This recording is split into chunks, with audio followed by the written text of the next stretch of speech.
Everyone जय जगन्नाथ मोर आज गोटे नुआ वीडियो को मुझे वेलकम करुच्ची। चलते आज जह्नी आलू पोस्त तरकारी टे बनइबा।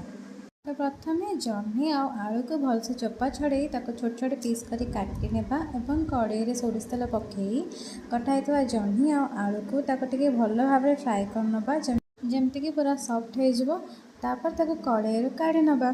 तापर से कड़े किसी सोरिष तेल पकई से सुखिला लंका पंचफुटन पकेबा एवं से कटा होता पियाज पकेबा। पियाज हो गला से टमाटो ऐड करवा।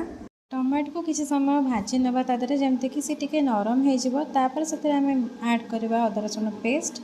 एबे से हल्दी पाउडर लंका पाउडर मीट मसला और स्वाद अनुसार लुण पकेबा। एसबू को पकई अल्प टिके पानी दे ताको कषि नवा जमती मसलार तेल सेपरेट हो छणा होइकी रखिथिबा आलू और जह्नी को से पकेबा और किसी समय पाई कवर कर कषि नवा।